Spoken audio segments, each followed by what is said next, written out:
tujue pepe dogo hii ni nini au ni nani.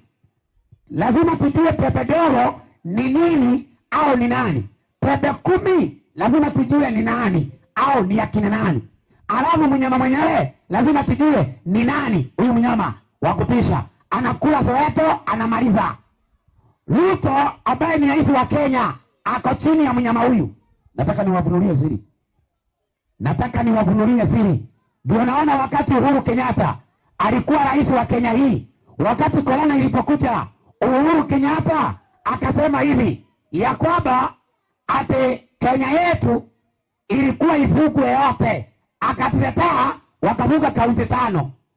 Alituletea kwa nani? Kwa huyu mnyama. Huyu mnyama alikuwa anavuka Kenya nzima, watu wote wakae kwa nyumba ati kwa sababu kuna corona. Alafu baadaye mnyama huyu ndiye aliyeleta corona yenyewe. Alafu mnyama huyu ndiye alileta shindano ya corona.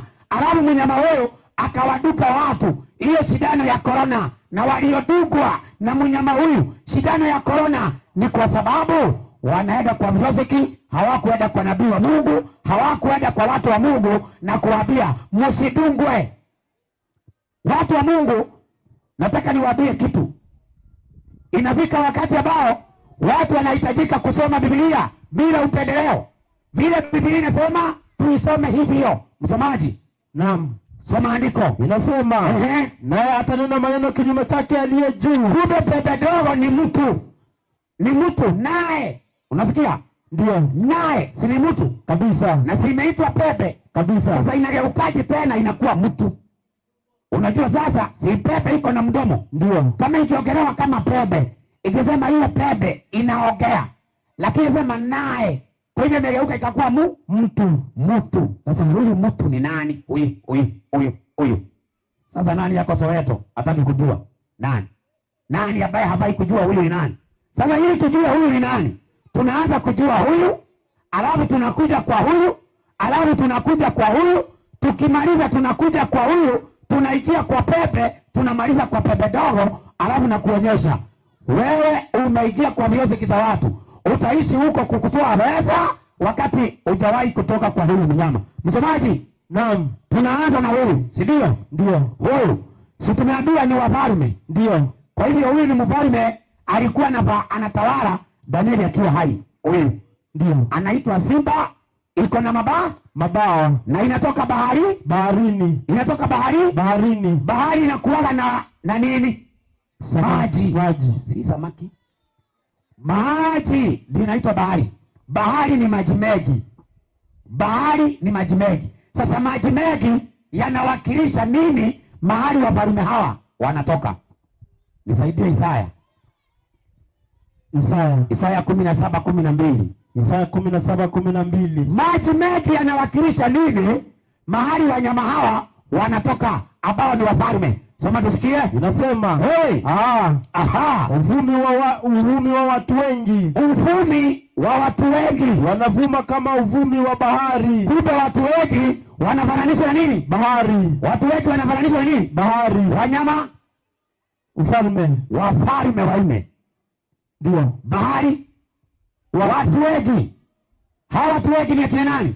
Ufunuo 17:15. Watu wengi nani?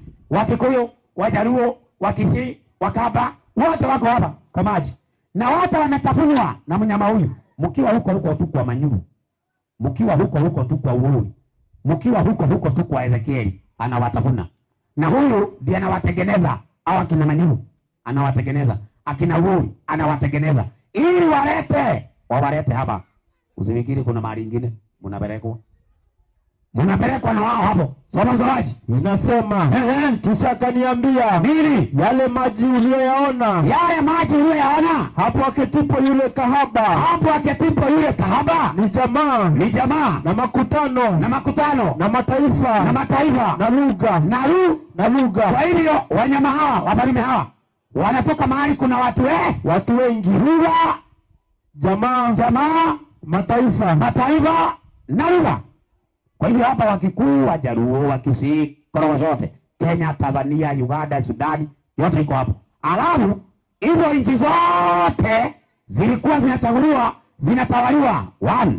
Huyu anaanza 2 huyu anafuata, 3 huyu anafuata, 4 huyu anafuata, 3 pepe zinafuata, mwisho Yesu anarudi. Hiyo ndio Mungu amepanga. Kwa hivyo nikikwambia ni siku ya mwisho, ngoja. Usifikiri ati nitakufanya patapotea. Nitakupea vitu ambaye zina usahihi na usaidi. Nitatoa. Alafu nitakuwekea video hapa.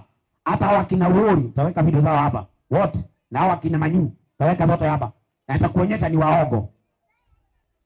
Na hakuna hata moja, awe Wori, awe Manyu, awe Ezekieli, wanafanya muujiza wa kweli. Hayuko.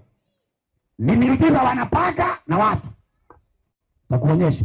Hata huyo Wori alisema amevuvua Mama Rosa. Mama Rosa alikuwa hajakufa, walikuwa wamepaka na yeye Mama Rosa. Baadaye wakati alikufa wakamuzika kwa siri. Na kama angekuwa leo, wacha hivyo wanamshika yule ambaye alisema watu wavuke paka wakufe. Anaitwa nani? Makezi. Hata Wori anafaa kuwa ndani kama wangetumia haki. Wori, Ezekieli, Manyu, hao watu wote wanafaa kuwa jela wote. Wote. Wote. Akina Kanyari, hao watu wanatakikana kuwa jela. Kwa sababu gani? Kwa sababu wanadanganya watu na wanaharibu akili za watu kwa uongo wao.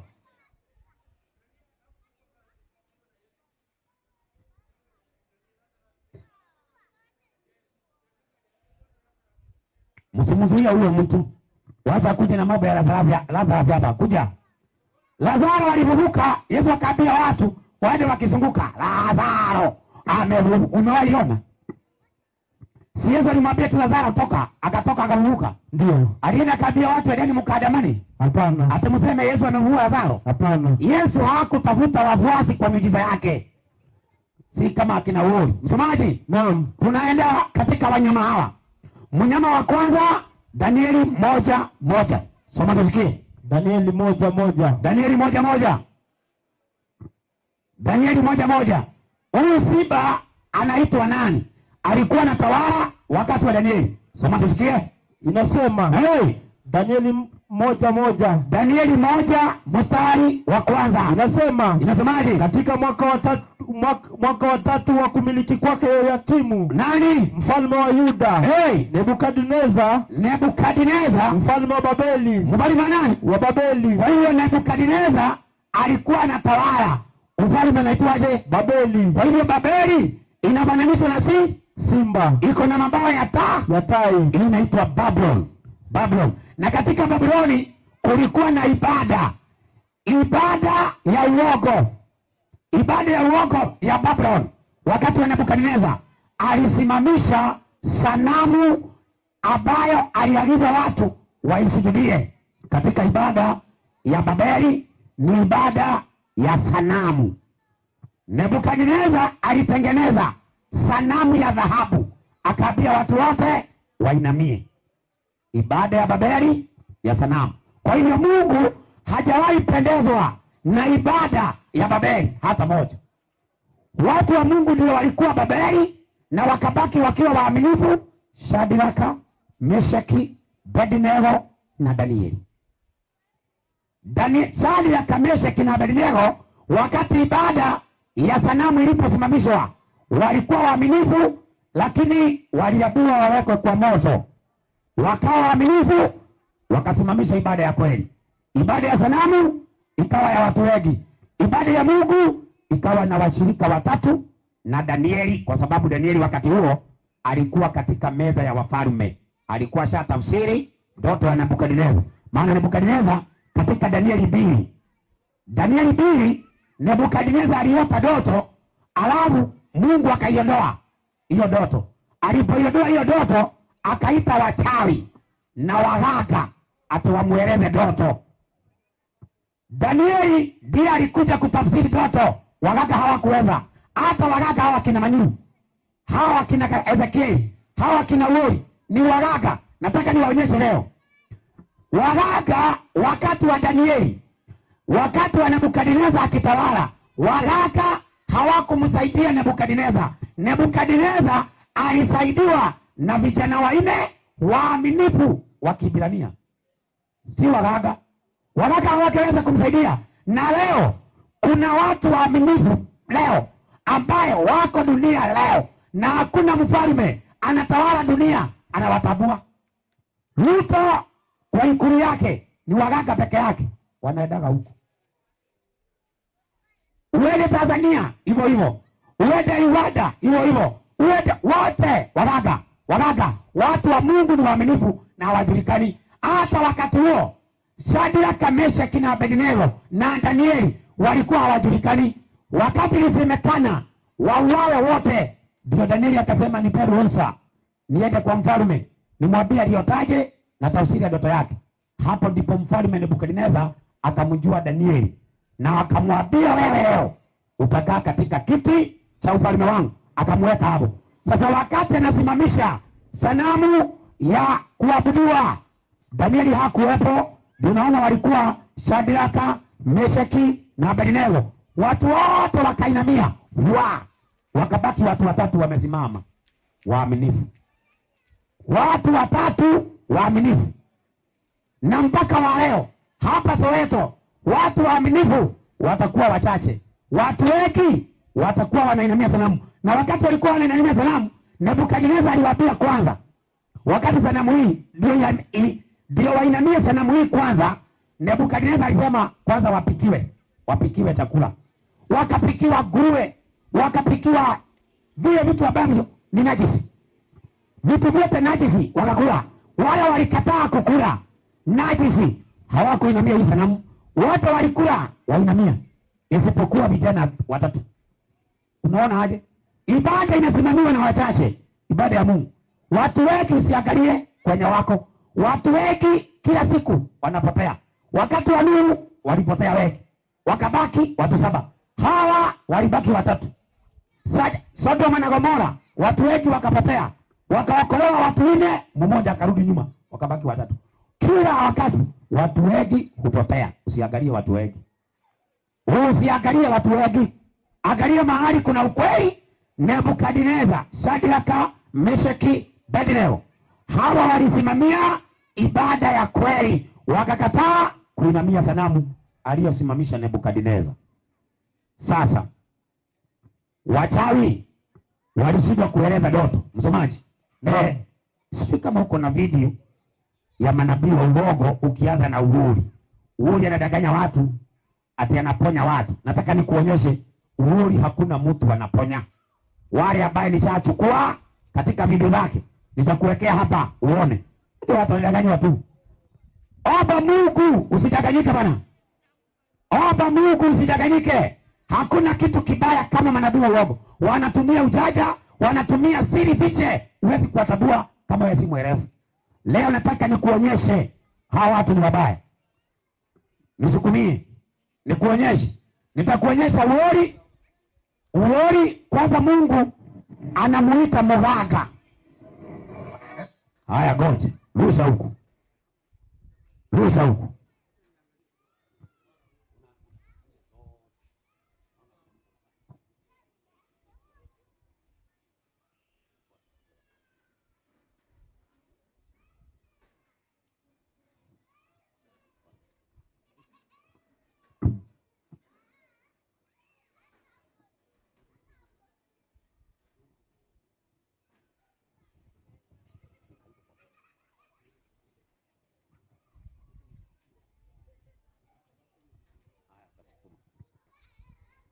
Haya, usukume basi hiyo. Usipage hapo zote za watu kukula nyasi, kila kitu hapo kama uko nazo. Usukume hapo. Kwanza anza na Uhuri, yeye kipofu. Unajua Musa alipotumwa na Mungu kwa Farao. Mungu alimwambia Farao akitaka muujiza, mweke fimbo ya Haruni chini, igeuke iwe nyoka. Farao naye aliita waganga na wachawi. Wao nao wakaweka tufimbo twao tukakuwa nyoka. Kwa hivyo waganga wanafanya miujiza yenye haifanani na ya Mungu. Ya Mungu ni kubwa, inakamilika. Mungu akisema kiwete atembee. Kama ulikuwa hapa wewe ni kiwete, Mungu aseme tembea. Mtu ambaye alikuwa anapanda pale, akifika hapa hata jua ulikuwa kiwete, utakuwa umetembea na umekamilika. Hakuna hitilafu hata moja katika muujiza wa Mungu. Ate mtu ameponywa, alafu anaambiwa tembea, tembea na amepona. Aje. Mungu akisema wewe ni kipofu unaona. Unaona kabisa. Haya, wewe twende. Ianze. Sasa mimi nataka tumkamate hapa. Huyu msichana tunadanganywa amepona. Unajua muogo ni msahaulifu. Muogo. Nataka nikuonyeshe uoli ni muogo. Ishikilie tu. Fika tu mahali ambapo inaanzia alafu ishikilia hapo ndio tuanze. Haya, shikilia hapo. Huyu jamaa huyu mimi sina shida na yeye. Niko na shida na uogo wake. Huyu ameadhiri watu wengi, millions of people. Watu wengi wanadhani wakifuata ujumbe wake wanaenda mbinguni. Wengine wanasema sisi tunaitwa repentance and holiness. Hata kwa sababu amevaa nguo ndefu anadhani ya kwamba sasa ni mtakatifu. Hakuna mtu mtakatifu anafuata uoli, hayuko. Na kama hako atokee. Atokee saa hii akae kwa hiyo kiti. Hayupo hata moja. Uoli kitu anafanya ni kutumia akili zake kudanganya hawa watu. Hawa. Soma. Weka. Iweke. Tumkamate hapa saa hii. Mtu yote aliyeponywa, mighty prophet of the Lord, nabii mkuu wa Bwana. There is a mighty miracle here. Kuna muujiza mkubwa sana hapa. Chepkonga Joseph, huyo anaitwa Joseph. Chepkonga Joseph 14 years old, ana umri wa miaka 14 from Kabartonjo, kutoka Kabartonjo. Was born with closed eyes. Alizaliwa na macho iliyofunikwa. She has been attended. Sikia, amesema hivi. Huyu msichana alizaliwa na macho imefunikwa. Macho imefunikwa. Sasa yeye kwa miujiza yake amefungua macho. Haya twende. Okay, endelea. School of the blind and Kabartonjo. Amekuwa akienda shule ya vipofu kule Kabartonjo. At 1 p.m. this afternoon. Saa 7 wakati huu wa jioni. 1 p.m. this afternoon. Saa 7 wakati huu wa jioni. The eyes have opened up. Macho yamefunguka. Tuelewane. Amesema macho yamefunguka. Macho. Usisahau. Weka kwa akili hiyo. Macho yamefunguka. Haya.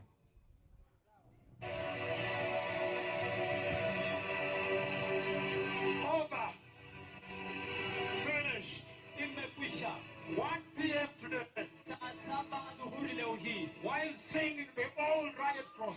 Tukiimba kuhusu msalaba uliochanika wa zamani. And the cross was working. Na msalaba ulikuwa unafanya kazi. And working. Na kufanya kazi. And working. Na kufanya kazi tena. And working. Na kufanya kazi. Working. Na kufanya kazi. And working more. Na kufanya kazi zaidi. And now, sasa, she can see with the right eye. Anaweza kuona kutumia jicho la kulia. You can see the right. Sasa ametuambia macho yamefunguka. Sasa tena ametugeuza. Anatuambia ni moja. Sasa hii yote. Ati anaweza kuona na moja, ingine haioni. Mtuelelee. This one is almost closed. Unaweza kuona hilo la kulia limefunga, ingine imefunga. Praise you forever and ever. Forever.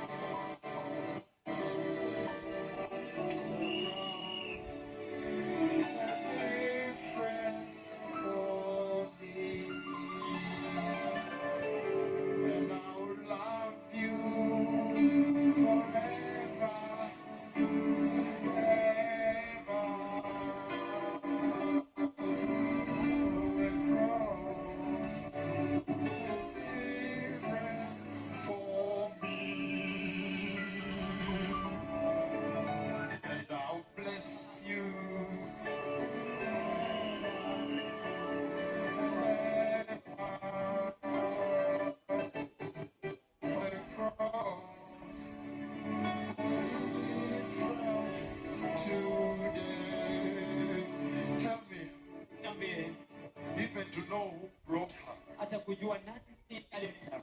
Like long story I want. Pande huu kabisa. Usiende. Don't go. Rudi nyuma. Nyuma kabisa. This is a totally blind.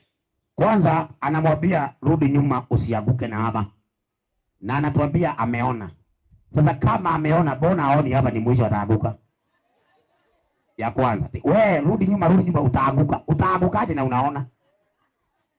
Ya kwanza. Haya, tuendelee. Human being. Huyu ni mwanadamu kwa kipofu kabisa. Rudi nyuma kabisa. Usijali hata kama unaona, wewe rudi tu nyuma. Don't worry even if you see, just go back. Don't worry even if you see them, you just go back. Rudi tu. Endelea kurudi tu. Rudi kwa haraka, utaanguka, rudi tu. This is a totally blind human being. Huyu ni mwanadamu aliyekuwa kipofu kabisa. Rudi tu kabisa. Alafu simama hapo. Sasa hata ukiwaona usiende.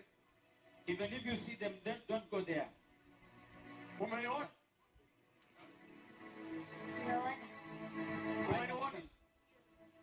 Niko wapi? Where am I? Kuzo mimi. Boss. Sasa wacha nikuambie, unajua mtu mjinga ndiye ataamini hii. Mtu mwenye haoni huwa anasikia. Ukisimama mbele yake, umuulize niko hapa, anakusikia huko hapo mbele. Kwa hiyo kutuambia ati amemgusa akiwa hapa mbele, si kutuambia ati anaona. Lakini kwa sababu Mungu anataka tumkamate, ngoja uone ile brada atafanya. Tuendelee. Pole utaanguka, it's okay. Daktari anasema This girl did not have any eyes. The Lord has just created them now. huyu msichana kuwa na macho yoyote, Bwana tu na macho. You wapi daktari? So, Hivyo there was no eye inside. hakukuwa na jicho ndani. The Lord put eye. Bwana aliweka jicho. A developing story. Hadithi ambayo inajiendeleza. Please give the honorable Unageuka naenda wapi? Simama. Unageuka unaenda wapi? Simama utaanguka. Tuendelee. Kwanza nini? Utaanguka utanini? I move. She kind of loses me and begins to search. Ninaposonga anapoteza anaanza kutafuta. Ukiniona, If you can see me, nifuate. then follow me. Nikipiga kona upige kona. Haya, sasa hapa angalia kwa makini. Nifuate tu pole pole. Ukiniona, angalia mimi kwanza. Angalia mimi kwanza. Simama. Kusa.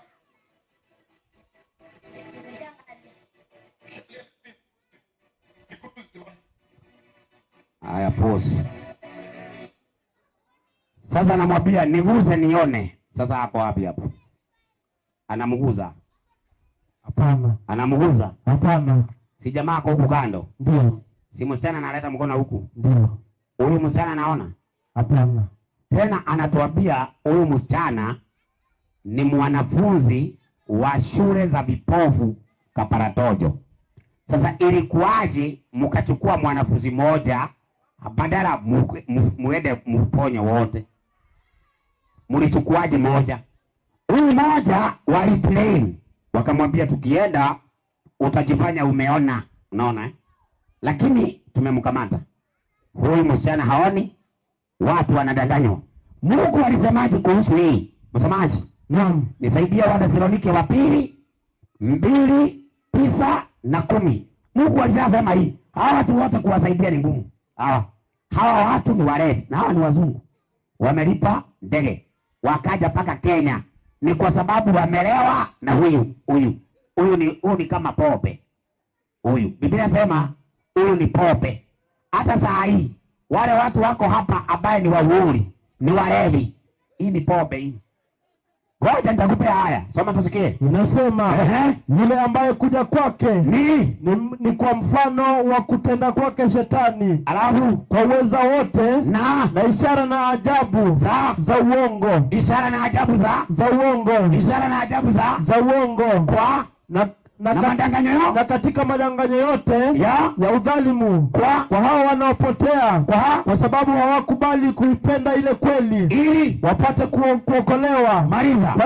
Kwa hiyo Mungu awaletee nguvu ya upotevu wafanyeje? Waamini uongo. Waamini uongo wapate ili wahukumiwe wote ambao hawakuamini kweli. Kwa hivyo hao watu hawakuamini kweli, wameamini uongo. Sasa hao watu wameletewa ishara na ajabu za uongo. Ni wachache ama ni kidogo? Ni wengi. Wamedanganyika na huyu jamaa. Ndio. Ni 29:9 Isaya. Ni walevi wa huyu jamaa. Huyu jamaa ni pombe.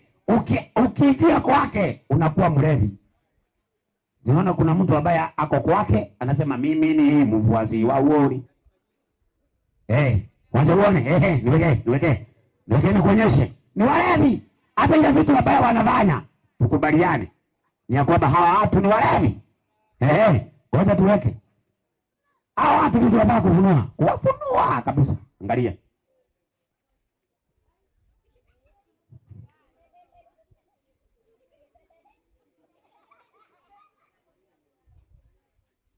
Kwa hapa wanasema injili iende mbele. Injili yo na kifagio. Kifagio inapelekaje injili mbele? Kifagio. Mzee kama huyu. Ona. Hata sura inasema wamedanganyika. Sasa wewe niambie kama si walevi wanafagiaje rami? Kama hiyo mwokoje na maji muoshe. Ati uoli nakuja kupita. Soma andiko hiyo. Inasemaje? Ngojeni mustaajabu. Fanyeni anasa zenu. Na kuwa vipofu. Wamelewa. Rudia. Wamelewa. Si wala si kwa mvinyo, bali wamewaya wala si kwa sababu ya kileo. Ndio. Kwa maana Bwana amemwagieni roho ya usingizi. Amefumba macho yenu. Yaani nani? Manabii. Kumbe hawa wamelewa na manabii uoli. Kwani nani mwingine anawalewesha? Unafikiri kuna mwingine anawalewesha? Si ni uoli? Ndio. Hebu uone kama hizi mateso. Walipelekaje mmoja Puseli wakamwacha huyu? Huyu na yule ambaye aliambia watu wafuge wakufe. Tofauti ni nini? Hakuna tofauti. Kwa hiyo wanatakana wafungulie ama wafuge hawa wote. Wamewaacha kwa nini? Unaweza kudanganya watu mpaka wakuoshee barabara. Wewe unakuja na Range Rover, alafu watu wakuoshee barabara. Yesu amewahi oshewa barabara, ati watu wakakuja na maji wakaosha. Hakuna. Inakuaje watu kama hawa wanaosha? Sasa hebu niwekee kuonyeshe. Wengine ni kukula nyasi. Nataka nikuonyeshe hawa ni waganga wa leo na wachawi wa leo. Hawa kina Manyu, sijui Ezekiel. Unatafuta pesa zako hapa kwa shida, alafu unaenda kupelekea mtu. Hata nakwambia pokea gari. Pokea nyumba. Pokea kiwanja. Kwa nini yake asipokee? Hata yeye tupige magoti apokee. Kwa nini yake tuchage? Yeye anaenda na gari, mumechaga. Anakaa nyumba kubwa, mumechaga. Lakini nyinyi pokea, I receive. Pokea, I receive. Aje. Mwingine anaambia watu atishika simu yako hivi. Weka hivi kwa hewa. Atisema simu yangu kutoka saa hii Wednesday ya Thursday itapata 1,300. Wapi? Zitoka wapi? 1,300 uzipate kwa simu. Hujauza kitu. Alafu upate 1,300 kwa simu yako. Eweka. Angalia.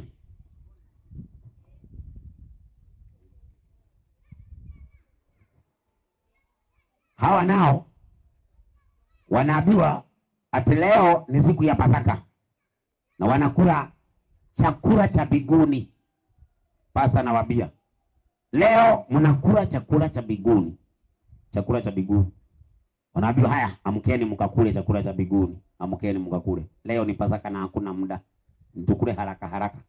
Tukule chakula haraka. Chakula cha biguni. Hawa watu nataka niwaambie, msipowakimbia hawa watu, msipotoka katika vikao vya hii watu, mtaagamia. na mwisho mtaishi maskini. Hawa watu kwanza wana roho ya maskini. Huwezi enda kwake ukapata kitu. Ni kukaa huko umekaa hivi kama mjinga.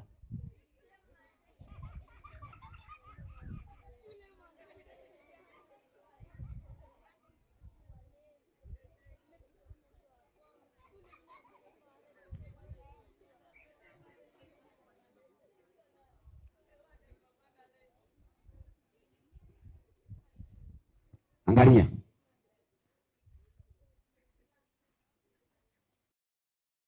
Hizi ni chakula za mbinguni, nyasi. Uende kwa kanisa pastor akwambie wenda ukakule. Alafu unaenda ukisema me.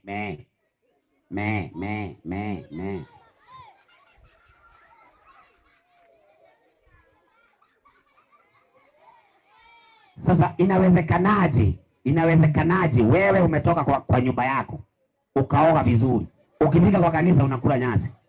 Wewe unamrogi. Tofauti yake ni nini?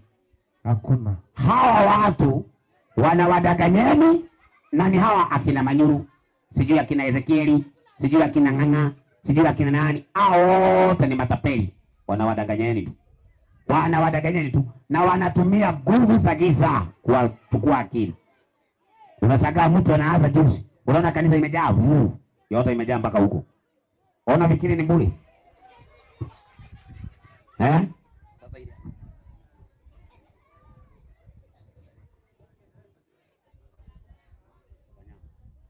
Sasa Mungu anataka watu watoke kwa shida kama hizi, na njia ambayo Mungu anatumia ni hapa. Sasa nataka unifuatilie, maana sikukuja kukuonyesha video. Mimi nataka nikupe elimu.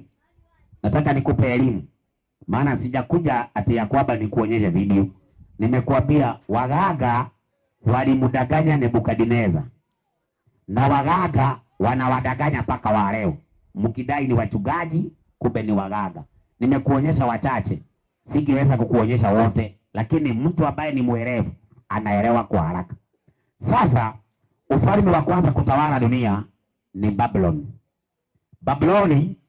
Wakati Nebukadneza aliposimamisha sanamu iabudiwe, alikula nyasi miaka 7. Miaka 7 akakula nyasi. Wakati anakula nyasi miaka 7, akachukua mwingine kutawala. Alipochukua mwingine kutawala, utawala wa Babeli, akanywa pombe, na ni mfarume akanywa pombe akalewa. Unajua pombe iko na wanawake na muziki mnaweka yuri. Siku moja shetani alileta kanyoko, akasikia dhitima, cheza kama umepigwa radi. Sasa wanaenda kutensi, wanadance. Wanapo dance, akalewa mfarume, akalewa. Alipolewa akasema, endeni mulete vikombe vilivyotolewa hekaluni, mulete tukunywe nazo pombe. Wakati walileta hizo vikombe vya hekalu, wakajaribu kuweka pombe, aliona kidole kama hii, ikaja hapa kwa ukuta, ikaandika mene tekeli peresi, Danieli 5:25. Soma nisikie. Unasema na maandiko yaliyoandikwa ni haya. Nini? Mene. Tekeli. Na perezi. Na tafsiri ya maneno haya ni aje. Mene. Mungu ameuhesabu ufalme wako na kufanyaje? Na kukomesha. Tekeli. Umepima katika mizani, umeonekana, nao umeonekana kuwa umepunguka. Ufalme wako perezi, ufalme wako umefanyaje? Umegawanyika. Nao wamepewa Wamedi na Waajemi. Wamepewa Wamedi na Waajemi. Wamepewa Wamedi na Waajemi. Sasa mnyama wa pili sasa akachukua usukani, akaanza kutawala kutoka Babeli. Wamedi na Waajemi wakachukua. Hawa ni Wamedi na Waajemi, hawa naitwa Medo Persia. Wale walisoma shule, hii ni history ya kweli. Biblia iliandika history kabla muende mkasome. Biblia iliandika hapa kitu naitwa nini? science yote yenye mnakuja kufumbua saa hii, Biblia ilikuwa imeandika zamani. Historia, Babylon, Medo-Persia. Kutoka Medo-Persia, nisaidie kitabu cha Danieli 8:20. Kutoka Medo-Persia tunaingia huyu. Kutoka huyu ni huyu. Medo-Persia, alafu tunaingia nani? Soma tusikie. 8:20. Danieli 8 mstari wa 20. Mstari wa 20 Biblia inasema. Inasemaje? Mstari wa 20 Biblia inasema hivi. Inasema, twende. Yule kondoo mume uliyemuona mwenye pembe mbili, hizo ndizo wafalme wa Umedi na Uajemi. Ile beberu na yule beberu mwenye manyoya mengi ni mfalme wa Uyunani. Mfalme wa nini? Uyunani. Mfalme wa Uyunani. Mfalme wa Uyunani. Kwa hivyo tunatoka Babylon, Medo-Persia, Greece. Biblia inasema hivyo. Ufalme wa kwanza Danieli akiwa hai, Babyloni. Wa pili Medo-Persia. Wa tatu Greek, naitwa Uyunani. Kwa hivyo hii ni finali, hii finali, dunia kwisha. Kwa hivyo tuko hapa ndio tuko hapa. Huku tumetoka, tuko hapa saa hii. Sasa hapa tuko saa hii ni wapi? Nisaidie kitabu cha Yohana 17. Ni 17:40 ama ni 10:47? Mwangalia. Yohana 17:47. 17:47. Ama 10:47. 10:47. Inasemaje?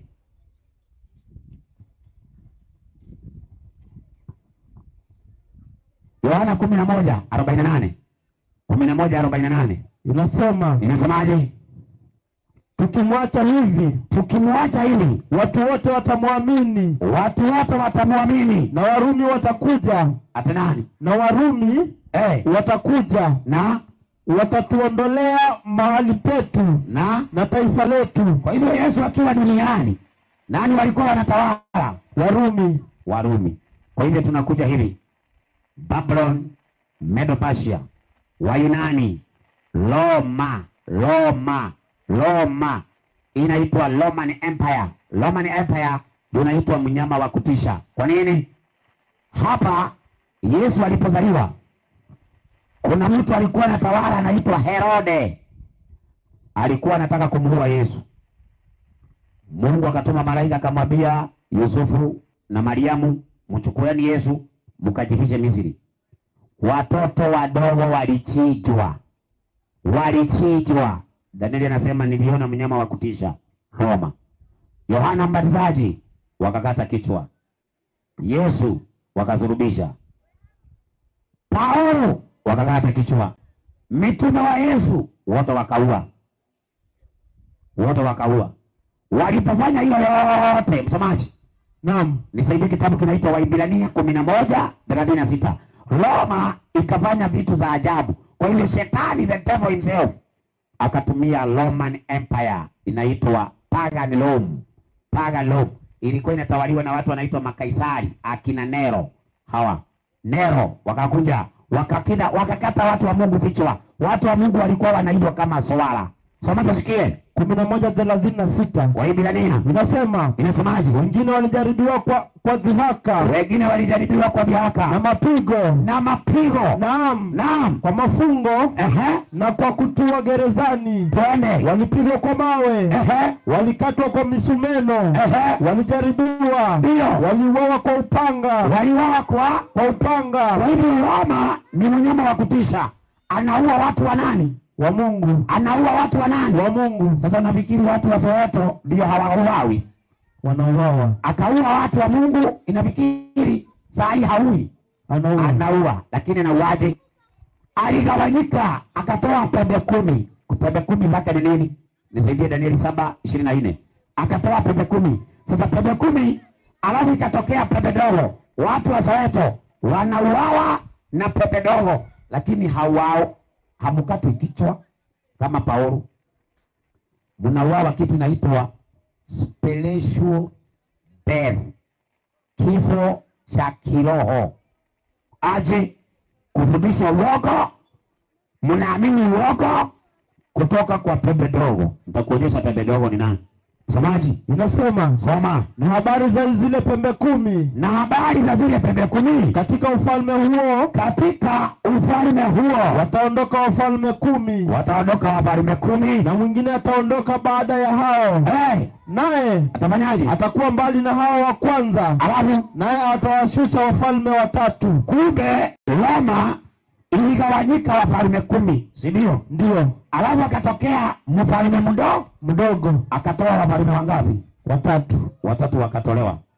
Walikuwa 10, wakatolewa wangapi? 3. 10 ukiondoa 3 inabaki ngapi? 7. Ndio mnaita leo G7. G7 ilitokana Roma. Ni mataifa yaligawanyika kutoka Roma. Sasa hii mataifa vile iligawanyika, tunasikia ndio ilikuwa imegrab dunia mzima. Tunasikia kwamba hapa kuna watu walikuwa wamegrab wazungu. Alafu wakakuja watu wakagawa hapo, mpaka wa hapo hapa ni Kenya. Mpaka wa hapo hapa ni Tanzania. Mpaka wa hapo hapa ni Uganda. Mpaka wa hapo hapa ni Somali. Hiyo vitu hizi Kenya, Somali hazikukuweko. Yalikuwa mataifa haya 7 ndio yamekuja akakuja. Tukakuja Kenya, tukapatikana Kenya. Kwa hiyo Kenya mpaka wa leo iko chini ya falme hizi. Tanzania mpaka wa leo iko chini ya falme hizi. Tunaona falme hizi kuna kafalme kadogo ambaye ni ofisi yao inaitwa Vatican City. Vatican City ndio kuna kiongozi wa hii yote. Anaitwa Baba Mtakatifu. Huyu Baba Mtakatifu ndiye kiongozi wa Vatican. Vatican ndio inaitwa nchi ndogo ambayo imetoka katika nchi moja katika nchi 7. Vatican imetoka katika nchi gani? Italy. Kwa hivyo Vatican iko ndani ya Italy. Kwa hivyo ni nchi kivyake. Yaani ni kama Nairobi City ambayo iko na raia 1000. Na ukiwa raia wake unaingia na andiko la kazi, unakuwa raia. Ukifutwa wewe si raia tena. Vatican iko ndani ya Italy. Na yule ambaye ni rais wa Vatican ndiye anakuwa yeye ndiye bishop wa kanisa Katoliki. Alafu bado anakuwa ni chairman wa Umoja wa Mataifa. Umoja wa Mataifa chairman ni bishop wa kanisa Katoliki, Baba Mtakatifu. Kwa hiyo shetani anaingia Vatican, akiingia Vatican anafanya vitu gani? Danieli 7:25. Soma tusikie. Inasema, Danieli 7:25. Danieli 7:25. Inasema hivi, naye atanena maneno kinyume chake aliye juu. Kwa hivyo huyu mtu anakaa Vatican ambaye anaitwa Baba Mtakatifu anaongea kinyume chake aliye juu. Alafu naye atadhoofisha watakatifu wake aliye juu. Alafu naye atazimu kubadili majira na nini na sheria. Kwa hivyo yule anakaa Vatican atabadilisha nini? Majira na sheria. Majira na sheria. Kuna calendar inaitwa Gregorian calendar. Unaijua? Ndio. Katika Gregorian calendar siku inaanza saa ngapi? Saa 6. Saa 6 ya usiku. Si ndio? Ndio. Nisaidia Walawi 23:32. Walawi 23:32. Hawa watoto wote mkienda shule mnaambiwa siku inaanza saa 6 kwa sababu mnafundishwa na huyu jamaa. Huyu ndiye kiongozi wa viongozi wote wa shetani. Ndiye chairman, ndiye rais wa dunia mzima. Unaona anafanya hizi vitu za Illuminati. Illuminati, devil worshiper, kila kitu ambaye ni ya shetani yote inaripoti katika hiyo ofisi. Lakini hiyo ofisi kuna white pope na kuna black pope, wako wawili. Black pope hamuonyeshi, mnaonyeshwa tu white pope ambaye jana amekufa juzi, alafu akasema ameenda kwa Mungu. Hakuna mtu anakufa anaenda kwa Mungu. Hata Maria hajaenda kwa Mungu. Bado atakuja kufufuliwa siku za mwisho ndio aende kwa Mungu kama alifanya matendo mazuri. Lakini huyu vile amekufa hajaenda kwa Mungu bado. Atakwenda weko kwa kaburi, agojee siku ya hukumu. siku ya judgment. Hakuna mtu anakufa anaenda kwa Mungu. Usidanganywe. Vile mnaenda maziko mnaambiwa ati tulikuwa tunampenda, Mungu akampenda. Ati Mungu muweke mahali pema peponi. Uogo. Msomaji. Naam. Si wanasemaga ati Mungu aweke watu mahali pema peponi? Ndio. Hebu nisaidie Mhubiri 3:19. Mungu hapeleki watu peponi wakikufa. Hebu niwaonyeshe. Soma tusikie. 3:19 Mhubiri. Sasa hii system imebadilisha hata majira. Ikabadilisha hata sheria za Mungu. Nitakuonyesha majira walibadilisha gani? Sheria za Mungu walibadilisha gani?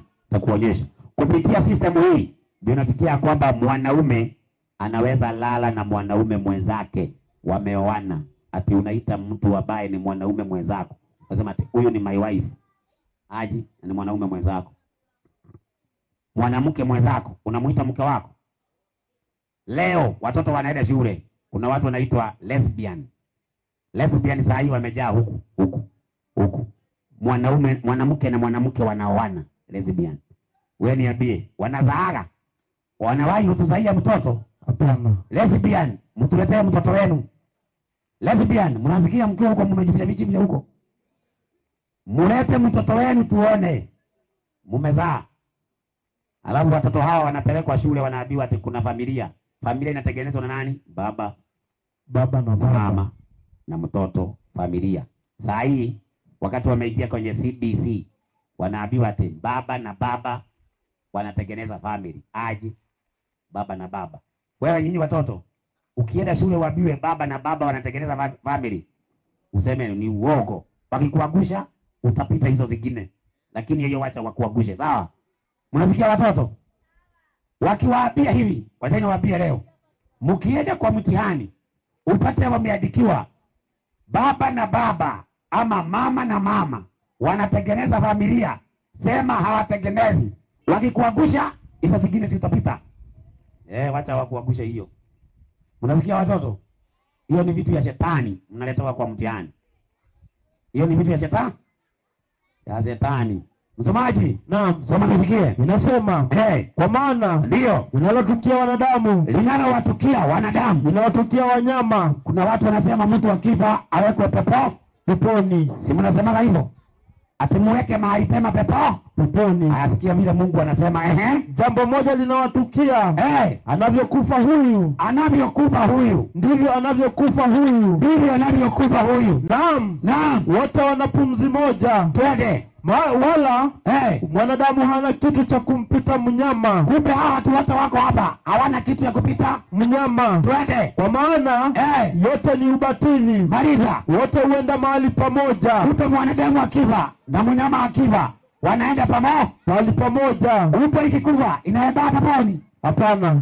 Inaenda peponi? Hapana. Na Biblia inasema mtu akifa na ng'ombe ile, ubwa ile, wote wanaenda mahali pamoja. Endelea na andiko. Inaendelea kusema wote hutoka katika mavumbi, alafu na hata mavumbini hurudi tena. Kumbe mtu akifa anarudi mavumbini. Yesu akija atamjua watu kutoka kaburini, makaburini. Sasa tunaambiwa alibadilisha majira. Nisaidie kitabu kinaitwa Walawi 23:32. Alafu nataka tufanye hesabu saa hii. Tunahesabu tunafanya leo tunahesabu. Inaitwa biblical mathematics. Inasema, soma, itakuwa kwenu sabato ya kustarehe kabisa. Twende. Nanyi mtazitesa nafsi zenu siku ya kenda ya mwezi. Wakati wa jioni. Tangu jioni. Kumbe siku ya Mungu inaanza jioni hadi jioni. Saa hii tuko Jumapili au Jumatatu. Lakini watu wabaye wamedanganywa na mnyama. Bado wako Jumapili. Wanataka waruke saa 6 ya usiku. Saa 6 ya usiku ni uogo. Siku haianzi usiku. Siku inaanza jioni. Siku ishaisha. Lakini alibadilisha. Akaweka siku ianze usiku. Alafu akasemaje? Nisaidie 13:17 Ufunuo wa Yohana. Saa yako ikiandika 7, unasemaga ni saa ngapi? Saa moja. Ni nani alienda shule akaambiwa moja kwa kizungu inaitwa saba. Nani aliambiwa moja kwa kizungu inaitwa saba? Ni shule gani hiyo? Kwa nini saa yako ikiandika moja usiseme ni moja? Kwa nini useme ni saba? Nataka nikuonyeshe siri ya shetani. Siri ya shetani. Alafu tumalize.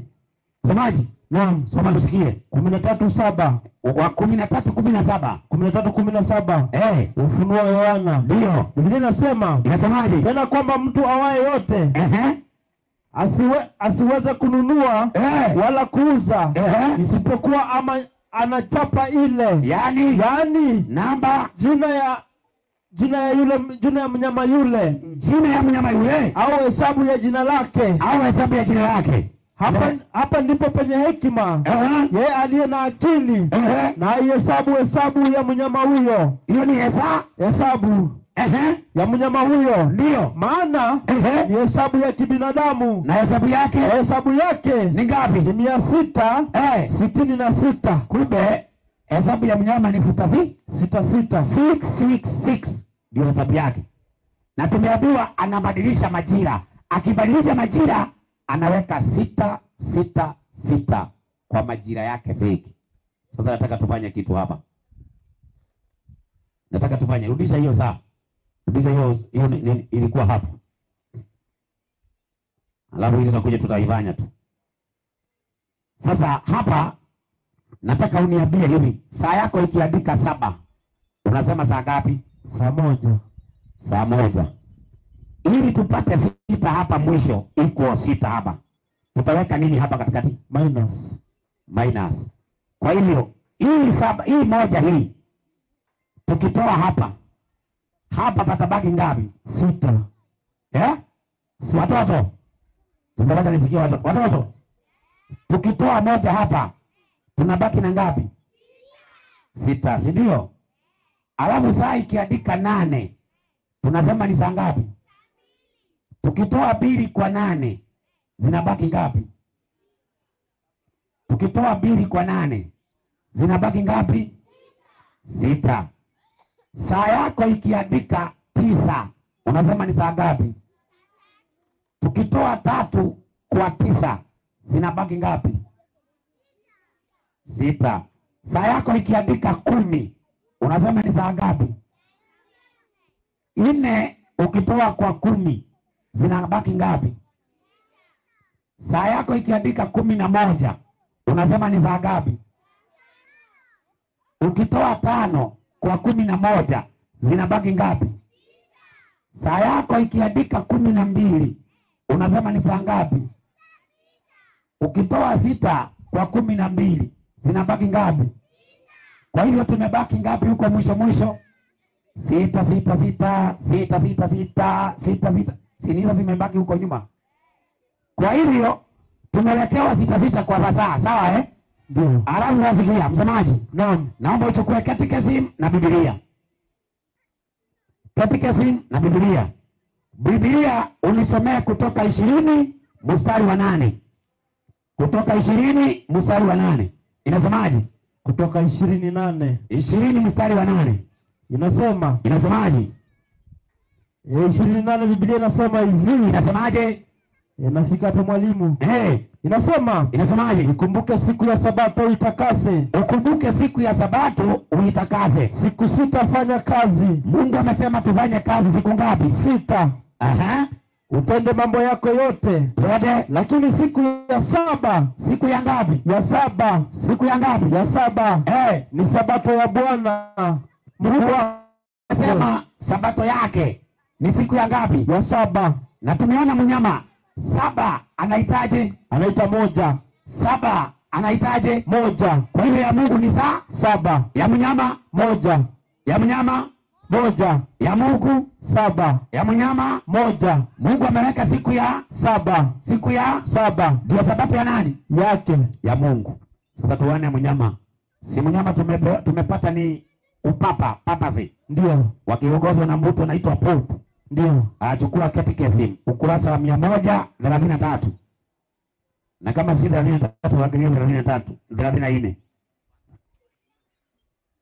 Alafu chukua Biblia, niko hapa na tafsiri nyingi za Biblia, niko na Good News.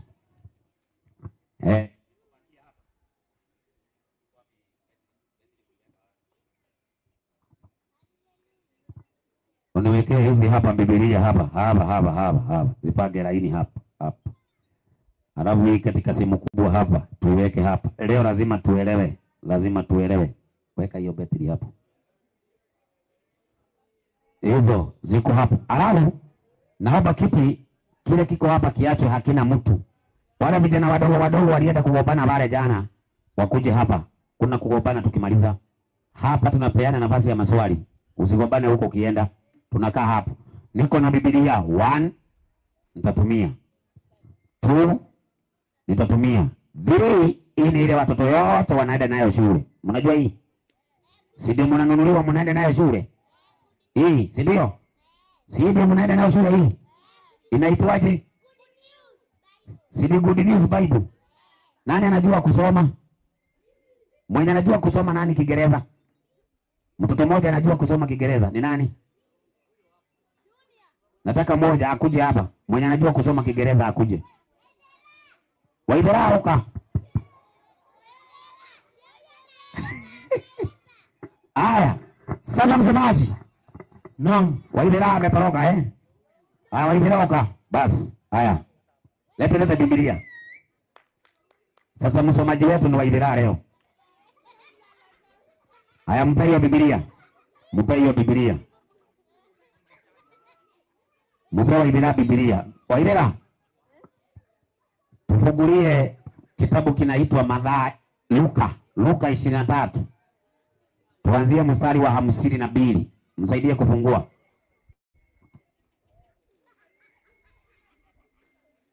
Watoto msikilize sasa Ndio tujue siku ya saba ni gani, si ndio? Biblia imesema siku ya saba ni Sabato. Kwa hivyo Sabato ni siku ya ngapi? Ni ya saba. Si Saadi hapa, kuna kusema Saadi hapa. Hapa tumeambiwa siku ya saba. Tunataka tujue hii siku ya saba ni gani kwa Biblia. Tujue siku ya saba ni gani kwa Biblia. Na siku ya saba ndio imeitwa saba. Bas, good watoto wazuri sana. Sasa Luka 23 kuanzia 52. Waidharauka tusomee. Mmilikia waidharauka. He went into the to the Pilate. Ndio. And asked for the body of Jesus. Kuna mtu alienda kwa Pilate aka ask the body of Jesus. Ndio. Then he took the body down. He took the body down. Wrapped it in linen sheet. And placed it in a tomb. Akaiweka kwa kaburi. Which had been dug out of solid rock. Ndio. And which had never been used. Kaburi hiyo ilikuwa inatumika.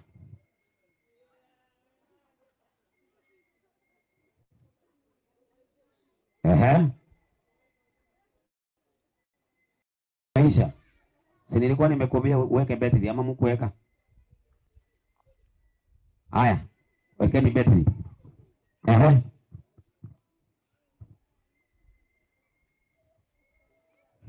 Hapo ni kitafao. It was Friday. It was Friday.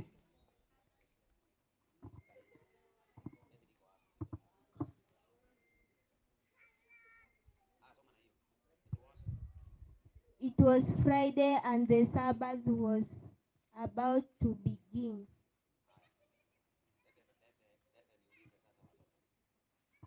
Watoto, tumesikia Yesu aliingia kaburini. Siku inaitwaje? Friday. Hiyo siku nyingine ilikuwa inaingia, imeitwaje? Inaitwa Saturday hapo. Rudia tena hapo vitafao. Rudia. It was Friday and the Sabbath was about to begin. Haya watoto. It was rudia tena. It was Friday and the Sabbath was about to begin. Watoto. It was and the Sabbath was about to begin. Kwa hivyo tukitoka Friday tunaingia Sabbath, si ndio? Kwa hivyo Sabbath iko mbele ya Friday. Ile siku iko mbele ya Friday. Siku hizi tunahitaji Saturday. Kwa hivyo Saturday ndio inaitwa Sabbath, si ndio? Sabbath ndio Saturday. Haya, nisome hiyo Luka 24:1. Luka 24:1. Soma. Very early on Sunday morning, the woman went to the tomb. Haya, kwa hivyo wale wanawake walienda kwa kaburi siku gani? Sunday. Sunday. Hapo nyuma ya Sunday kulikuwa nini? Sabbath. Nyuma ya Sabbath kulikuwa na Friday. Kwa hivyo kulingana na Mungu, siku ya saba ni Saturday, ndio? Siku ya kwanza inaitwaje? Sunday. Kwa hivyo mkienda shule, si mnaambiwa Sunday, Monday, Tuesday, Wednesday, Thursday, Friday, Saturday, ndio? Kwa hivyo Mungu ameweka sabato yake ni siku ya saba, ni Jumamosi. Mnyama akaweka yake ni siku ya kwanza, inaitwaje? Sunday. Kwa hivyo watu wote wanaenda kanisa Sunday. Wanaenda siku ya nani? Ya mnyama. Wale wanaenda ya Mungu wanaenda siku gani? Sabato ambayo ni Saturday ndio sabato ya Mungu. Sunday ni sabato ya mnyama. Sabato ya mnyama ni lini watoto? Watoto. Sabato ya mnyama ni lini? Ya Mungu. Kwa hivyo sabato ya Mungu ni siku gani? Ya mnyama. Mumeelewa? Mtawahi sahau? Mfika nyumbani mtaambia mama. Aya, asante, Mungu awabariki. Sasa kile ambacho sheria ya Mungu ya ibada ikabadilishwa. Mnyama akabadilisha sabato ya Mungu, akaibadilisha akaweka Sunday. Kwa hivyo unaposikia Sunday ni siku ya ibada ya mnyama. Sasa katika kofia ya Paul anavaa kofia hii, iko na ghorofa 3. Inaitwa Vicarious Field Day. Mwenye amekalia kiti cha Mungu duniani wanamuita God of Earth, Mungu wa dunia. Sasa katika kofia hii, jina hiyo Vicarious Field Day ndio tunaifanyia hesabu, inakuja 666. Wait the next. 666 tunafanyia jina lenye liko kwenye kofia hii. Jina ambalo liko kwenye kofia hii, Vicarious Field Day, ndio hii. Vicarious Field Day ukiandika hivi, alafu uandike kwa Roman numbers. Ukifanya hesabu yake inakuja 666. Kwa hiyo ukisikia mpinga Kristo anapatikana kwa kanisa ya Katoliki, anaitwa Baba Mtakatifu, ni mfalme wa 4 wa dunia hii ambaye anatumiwa na Shetani kubadilisha sheria za Mungu na ibada ya Mungu. Kwa hivyo ukiona ibada ya Sunday, kimbia kama kuna ungua. Watu wangapi wameelewa? Watu wangapi wameelewa? Asanteni, nimeona mmeelewa. Tuombe sasa. Tuombe. Baba wetu na Mungu wetu wa mbinguni, jina lako litukuzwe usiku wa leo, kwa sababu tumeweza kufundisha na imeeleweka kwa sababu ya uwezo wako. Wabariki wanapoenda kufanya maamuzi ya kufuata kweli, kuondokea sabato badia ya Jumapili iliyoingizwa na mpinga Kristo kutoka kwa Shetani. Warudishe katika zizi lako, katika imani ya kweli ya sabato ya kweli, ili waweze kufanya ibada ya kweli iliyo na kweli ya neno lako. Wabariki wote, na wale ambao hawajaelewa uendelee kuwahekimisha na kuwaelewesha waweze kufahamu kweli, iweze kuwaweka huru. Tusamehe dhambi na makosa na ututakaze.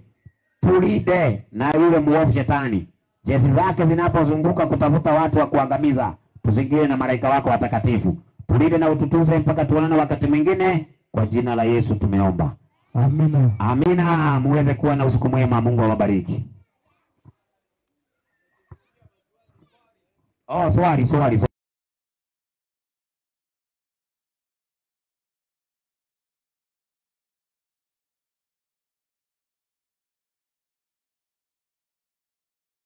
Ukitaka kukuja kila Sabato tunapatikana hapo kuanzia 2:30 mpaka 12:00.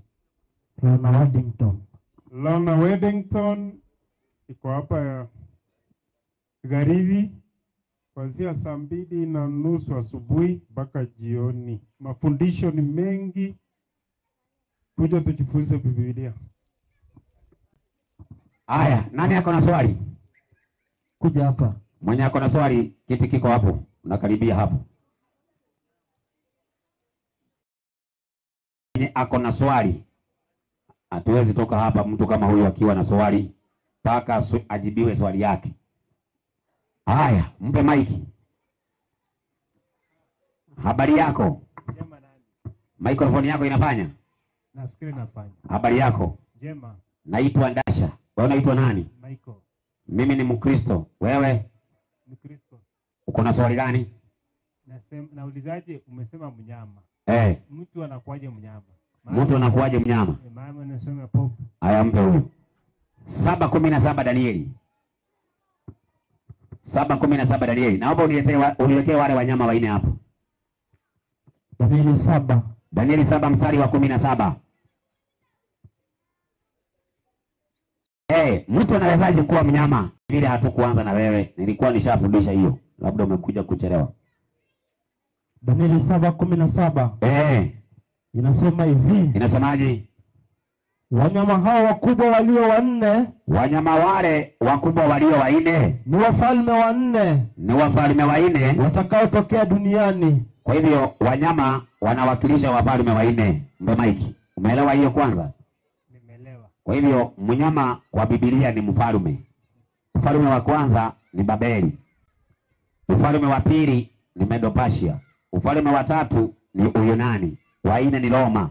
Alafu inagawanyika wafalme 10 wanaitwa Europe. Ndani ya Europe kunatokea pembe dogo ambaye ni Vatican City. Ndio. Vatican City ndio tunapata mfalme wa dunia mzima kwa sasa, anaitwa Baba Mtakatifu. Umeelewa? Nimeelewa. Mungu akubariki. Swali lingine? Kwa hiyo tu swali.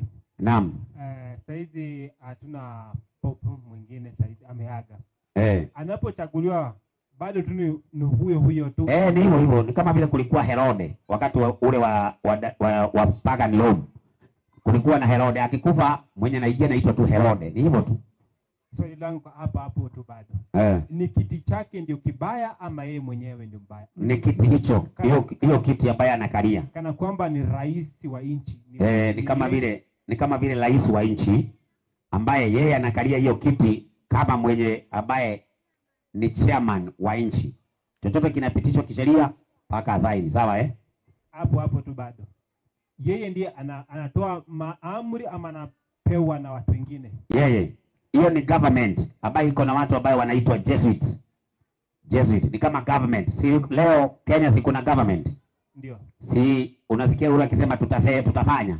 Ndio. Si ana government yake? Ndio. Lakini yeye ndiye chairman. Ndio. Ni hivyo. Haya.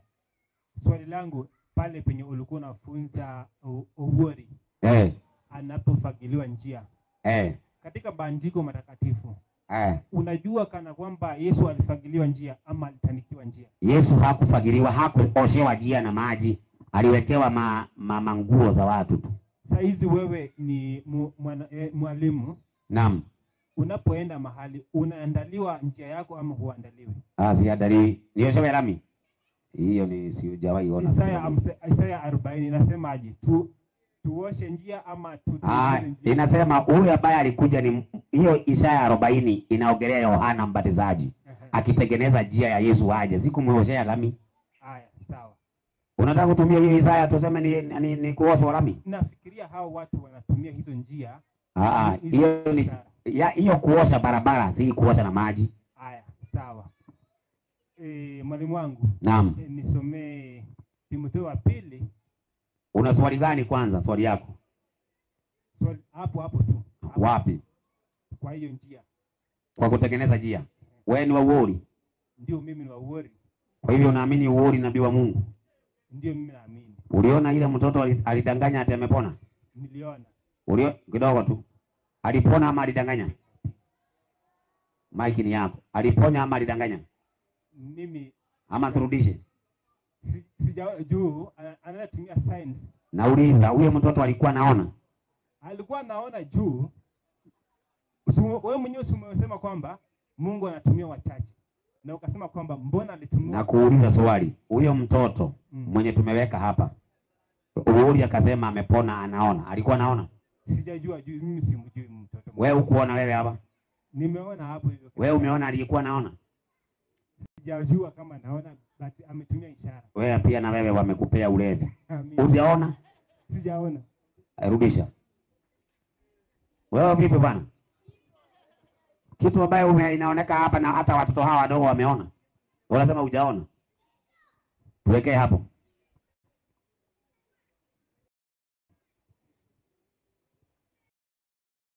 Usianze hapo kutuambia Timotheo wa pili, tunataka kutetea Uhuru na Timotheo wa pili. Aje. Ati msomaji Timotheo wa pili. Aje, utetea huyu jamaa na Timotheo wa pili.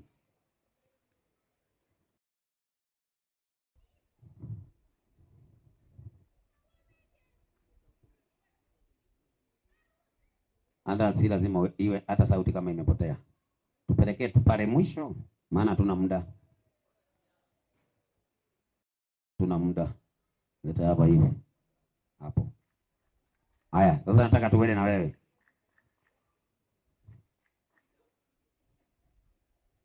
Haya, anamwambia amuguze. Amuguze. Haya, guza. Niguze. Tuendelee. Iko sawa tu. Haya, guza.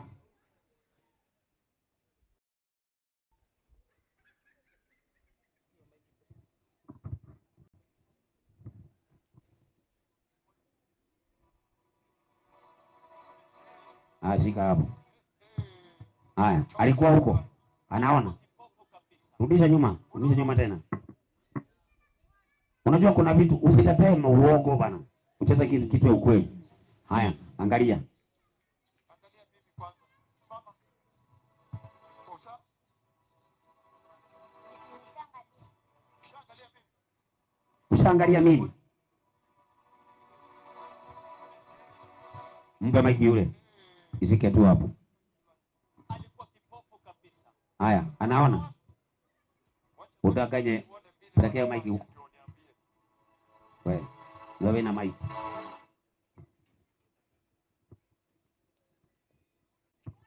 Ameona? Mimi naona hapo hivi atumia mkono. Sasa amesema hivi, mimi usinichunguze. Sianze kunipeleka raudi. Sina muda wa kupoteza. Amesema hivi. Unaniona? Ndio. Niguze. Amemguza? Hajamguza. Ameona? Ni anaona? Haoni. Na yeye amesema anaona. Ni mkweli muogo? Sasa hapo hivi ni kama amedanganya. Hiyo ndio ukweli. Usiogope kusema anadanganya, huo ndio ukweli. Amedanganya. Sasa kama unamtetea, umtetee ukijua ametudanganya. Hivyo tu. Sawa. Haya sasa tuende Timotheo wa pili yako. Sasa Timotheo wa pili. 2:14. Bili ngapi? 14. 2:14. Timotheo wa pili. Inasema msio na mashindano ya maneno. Timotheo wa pili 2:14. Wakumbushe mambo hayo ukiwaonya machoni pa Mungu wasiwe na mashindano ya maneno ambayo hayana faida bali waharibu wasikiao. Mpe maiki sasa. Hoja yako ni nini? Sasa swali langu ni hapo hivi. Wewe uoni kama unatumia video za watu wengine kwa kupoteza akili za wengine? Mimi natumia video za wengine kuonyesha uogo wao. Si nimekuonyesha uogo wake huyu? Ndio hiyo ndio. Nimekosea? Unaharibu akili za watu wengine. Ndio na hivi. Wewe nimekuharibu akili kukuonyesha anadanganya huyu? Wafuasi wao. Ninakuuliza wewe, nimekuharibu akili ama ni yeye alikuwa amekuharibu? Wewe ndio unaniharibu akili. Kwa hivyo nimekuharibu akili nikikuonyesha uogo wa huyu. Ndio hiyo. Kwa hivyo nimekuonyesha uogo wa huyu, nimekuharibu akili. Umeniharibu akili.